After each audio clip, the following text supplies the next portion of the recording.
السلام علیک یا علی ابن موسی الرضا.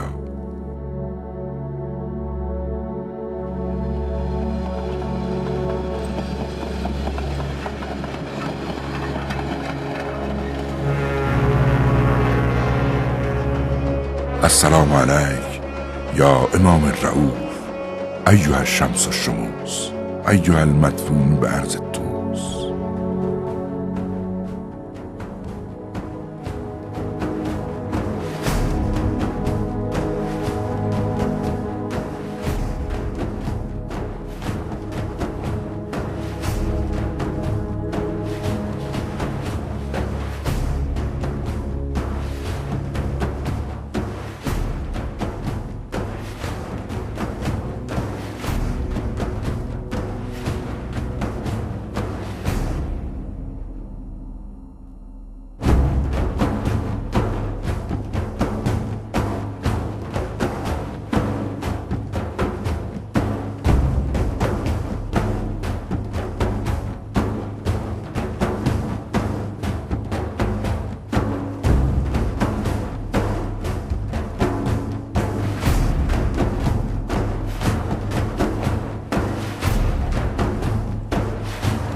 در این قطعه از بهشت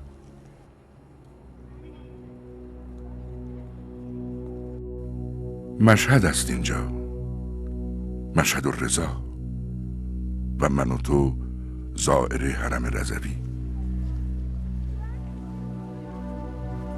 من یکی هستم از هزاران، نه که از میلیون ها نفری که هر سال پر میکشند به شوق دیدار شهید و شاهد و مشهود این دیار که رضایش میخوانند و مأمنش در قلب مشهد است. نه که او در قلب مشهد جای گرفته باشد، مشهد به دور او حلقه زده است. پس هر کجای مشهد که باشی تا حرم فاصله ای نداری. من از باب الرضا وارد میشوم، تو از باب الجواد. ما از ورودی شیخ طوسی میشتابیم، شما از ورودی شیخ حر عاملی، و آنها میآیند از ورودی طبرسی. فرقی ندارد از کدام طرف میایی و از کدام دروازه وارد میشوی. از همه طرف گستره حرم روبروی توست.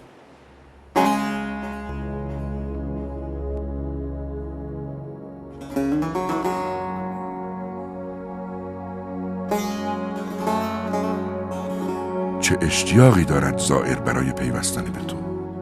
دلش پر میکشد اما پایش نمیرود. نگاه میاندازد به آن همه عظمت و میگوید خداوندا، به من اجازه میدهی پا پیش بگذارم؟ یا رسول الله، به من اجازه میدهی؟ اجازه میدهند ملائک؟ و قلبش مطمئن است از جواب اجازه و جواز پیش آمدن به سمت رضا. یا سریع رضا، به حق رضا، رضا مرا پذیرا باشد. ادخلوها به سلام آمنین. در این قطعه از بهشت.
ای حرمین مرجع درماندگان،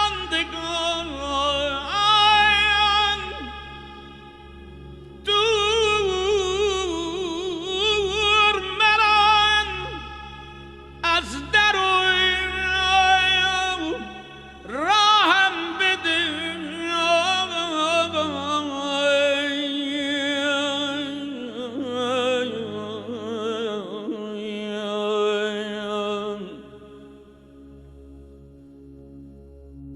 لایق وصل تو که من نیستم،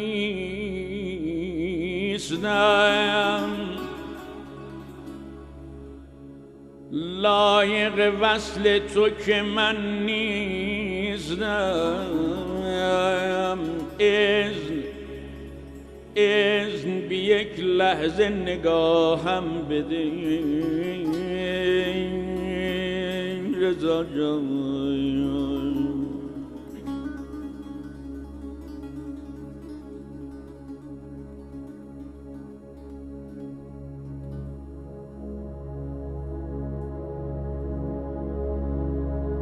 اوست نشسته در نظر، اوست گرفته شهر دل، و اوست که تن را سبک می کند و دل را مطمئن و روح را پران و جان را